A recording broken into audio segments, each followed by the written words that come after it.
and an advisor, I have examined how people navigate important transitions at work. I have written numerous Harvard Business Review articles on leadership and career transitions, along with Working Identity, a book on the same topic. Interestingly, most of what I've learned about transitions goes against conventional wisdom. The fallacy of changing from the inside out persists because of the way leadership is traditionally studied. Researchers all too often identify high-performing leaders, innovative leaders, or authentic leaders, and then set out to study who these leaders are, or what they do. Inevitably, the researchers discover that effective leaders are highly self-aware, purpose-driven, and authentic. But with little insight on how the leaders became that way, the research falls short of providing realistic guidance for our own personal journeys.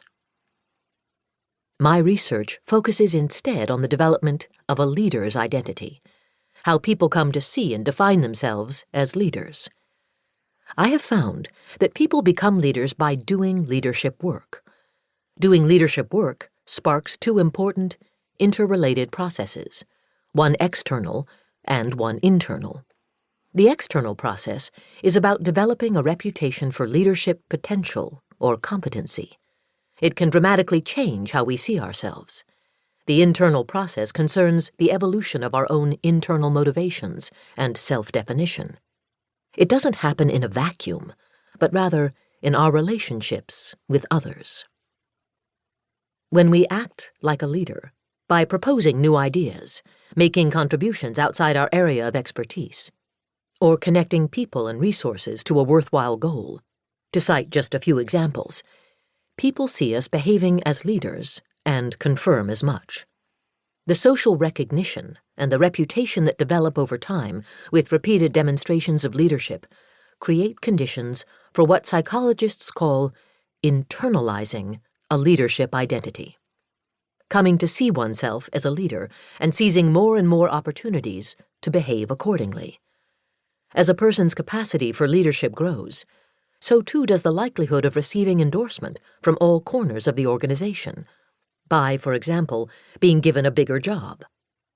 And the cycle continues. This cycle of acting like a leader and then thinking like a leader, of change from the outside in, creates what I call outsight. The outsight principle. For Jacob, and many of the other people whose stories form the basis for this book, deep-seated ways of thinking keep us from making, or sticking to, the behavioral adjustments necessary for leadership.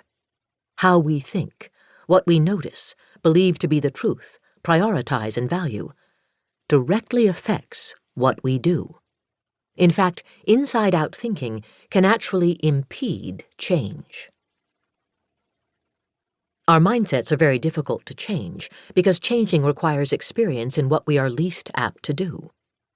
Without the benefit of an outside-in approach to change, our self-conceptions and therefore our habitual patterns of thought and action are rigidly fenced in by the past. No one pigeonholes us better than we ourselves do.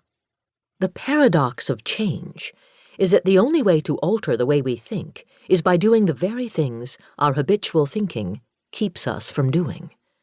This outsight principle is the core idea of this book. The principle holds that the only way to think like a leader is to first act, to plunge yourself into new projects and activities, interact with very different kinds of people, and experiment with unfamiliar ways of getting things done.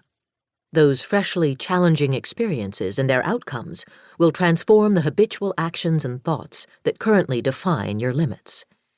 In times of transition and uncertainty, thinking and introspection should follow action and experimentation, not vice versa. New experiences not only change how you think, your perspective on what is important and worth doing, but also change who you become.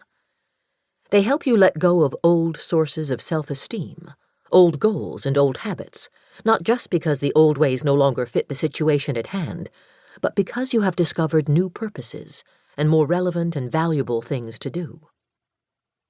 Outsight, much more than reflection,